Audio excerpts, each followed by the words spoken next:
What's up, everyone? Welcome to the Blue Emu Maximum Pain Relief 400 Top 5 DFS Picks video for Saturday, April 9th at Martinsville Speedway, aka the Paperclip. And once again, we are going short track racing once again as we were at Richmond last weekend, heading to Martinsville this Saturday. And as always, I am your host, Chris Pennell. You can find me on Twitter at ChrisPennell16, and this video is presented by PrizePicks. In today's video, we are going over general track strategy, how to approach the slate from a DFS perspective, and my top 5 favorite picks on the slate. Keep in mind this video is being recorded pre-practice and qualifying, so some of my thoughts and opinions on these drivers could end up changing throughout the weekend. But making sure you're staying up to date on what happens over the course of Friday and Saturday was very important when building fantasy NASCAR lineups this weekend. And if you want that up-to-date info and analysis, you can find me and Jason on the Awesemo Live Before Lock show on Saturday evening, not Sunday afternoon as usual, where we'll break down the entire slate and answer any questions you may end up having. And as far as how we should approach this slate from a DFS perspective, it's going to be very similar to what we did last weekend, as we have 400 laps once again. We're at a short flat track once again, going from Richmond to Martinsville. So it's basically all the same strategy where dominators are going to be the most important piece to your lineup. Now, the pricing is not as soft as it was last weekend, where you could pretty much build 3 to 4 dom lineups without really even having to go dumpster diving. This weekend, it's a little bit more tricky, as DraftKings kind of caught on where they should probably price up the dominators more so than they did last weekend. But we have nearly 300 dominator points up for grabs. So making sure you jam in at least 2 dominators per lineup and hopefully trying to get up to 3 will be the way to build fantasy NASCAR lineups this weekend. So getting into the picks, we'll start with number 5. We have Chris Buescher, $7,000 over on DraftKings and only $5,500 over on FanDuel. So I assume no matter where he ends up starting, he will be a decently popular play on Saturday's slate. But it's hard enough to like Chris Buescher here at Martinsville, typically a top 15 guy. He has 4 top 15s the past 6 races here. And his past few races at short flat tracks have actually gone quite well. He finished 15th at Richmond last weekend, finished 10th at Phoenix earlier in the season. He also had a very strong run, top 10 run last year at Martinsville in the final fall race. And I've been pretty low on the RFK cars to start the season, but they did show me some speed last week. And if that can carry over, I'm loving the price points on both of these guys.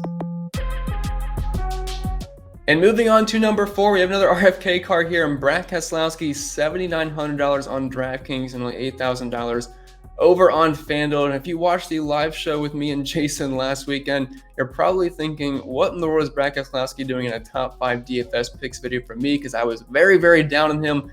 And I've been saying I'm probably only going to play him unless we're at a super speedway.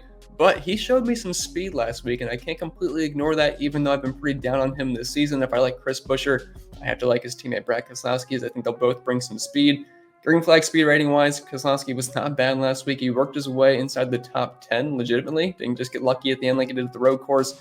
And short flat tracks are kind of Brad Keselowski's bread and butter. I mean, he finished 13th at Richmond last weekend, 23rd at Phoenix, but Martinsville has been a very good track for him. And while he's not in the best equipment these days, no longer with Team Penske, Martinsville is a very unique track where the drivers that are pretty good at Martinsville are just always going to be really good here. Obviously, there's going to be some give or take, but he's finished into the top 5 the past 6 races here, 5 out of the past 6 times. Even has a win, has been a top-level dominator. I don't think we can expect him to dominate now in the number 6 car, but I don't think it'd be out of the realm of possibility where he's running top 10, top 12 for the majority of the day. And it's not like we're paying old Brad Keselowski price points of $9,000 to $10,000. We're getting him below $8,000. And if he can just pick up some fast laps here and there and have a top 15, top 12 run, depending on where he qualifies, that'll be a very solid day on both sides. And coming in at number 3, we have Kevin Harvick, only $8,400 over on DraftKings and $9,300 over on FanDuel. And Kevin Harvick just continues to be cheap, even though he's been kind of killing it this season. Not really a top-level dominator kind of car, but he has been fast. He does have one of the best average finishes in the entire field right now. And not typically a guy I have rostered at Martinsville in the past, just because Kevin Harvick back in the day, we're talking a 10 to 12K type driver. Now that we're getting him in this low to mid 8K range each and every single week, it has certainly put him back into play this year so far.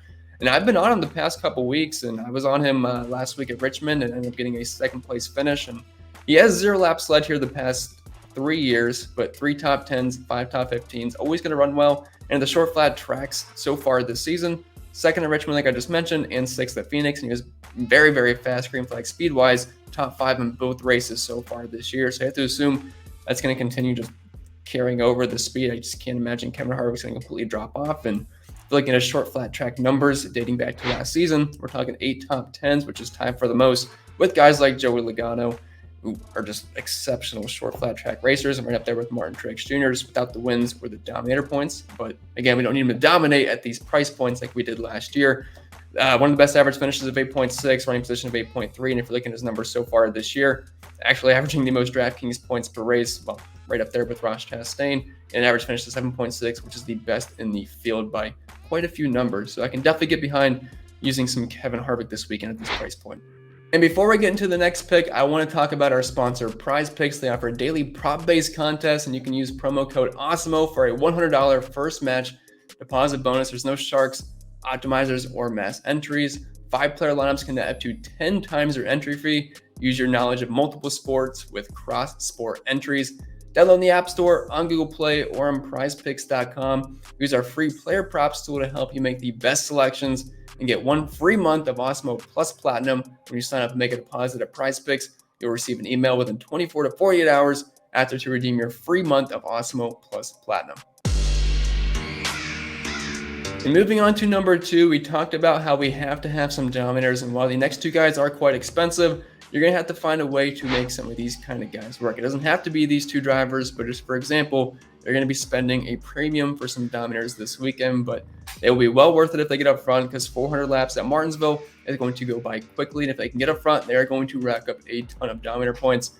And the first guy we will talk about as a potential dominator, Ryan Blaney, $10,900 on DraftKings, up to $13,000 over on FanDuel. Tied for the 3rd best odds to win this race, only behind Chase Elliott and Martin Truex Jr., but these odds do change quite a bit after practice, as we saw Ryan Blaney last week shoot up to the top of the board after having a very strong practice. But it's hard not to like Ryan Blaney in Martinsville. At the 2 short flat tracks we've had so far this year in Phoenix and Richmond, he has dominated both and has been a very, very strong play in both races. He doesn't happen to win here at Martinsville, but 4 top 5s recently. Some of the most laps led, some of the most fast laps, and he just dominates short flat tracks, and he's been one of the fastest cars so far this season. Tied for first in the point standings with Chase Elliott, so I think he's going to just continue having a hot hand, and I want to ride that. So all aboard the Ryan Blaney train once again this weekend. And finally, my number 1 DFS play for the Blue Emu Maximum Pain Relief 400 at Martinsville. It's no other than Martin himself, Martin Truex Jr., $11,500 on DK and all the way up to $14,000, the most expensive driver on FanDuel. Once again this week, he's opened with the best odds to win this race, plus 550. And his numbers at Martinsville are absolutely incredible. I know it was kind of hard to trust JGR heading into last weekend, but they had a strong practice. And they're typically good at these types of tracks. And what do you know? JGR car won, and they all finished inside the top 10. And Truex was one of the best plays as he dominated a good chunk of that race. And he's averaging nearly 100 DraftKings points per race here, by far the most of any driver. One of the best average finishes, average running position, the best of all drivers, inside the top 5, the best driver rating. And he's won 50% of the races here the past 3 seasons. And he's just been absolutely dominant at short flat tracks his career recently. Finished 4th at Richmond last week after a disappointing 35th place finish at Phoenix earlier in the season. But again, that's just issues that is out of his control. But it looks like JGR is finally going to be back. It's a night race. We love Truex at night races, whatever it is. He just turns on the jets and seems to have the best car each and every single time. And like I said, I love JGR at short flat tracks, and especially Martin Truex Jr., who was extremely dominant and had the most wins at them last season. So I'm all aboard Martin Truex. Even though the price is way up, he was in the 9K range last week, up to the most expensive driver now at 11.5, but I think he's worth each and every single penny. And as long as they're fast in practice, once again, I think we should have high hopes for JGR.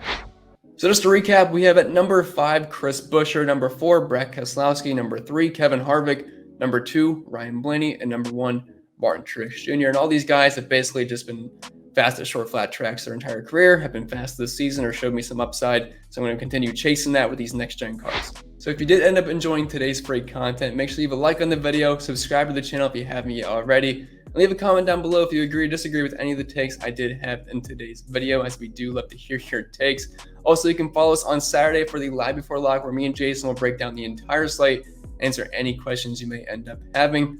With that being said, I wish you all the best of luck, and I'm very excited for Martinsville races. It's one of my favorite tracks in the entire circuit.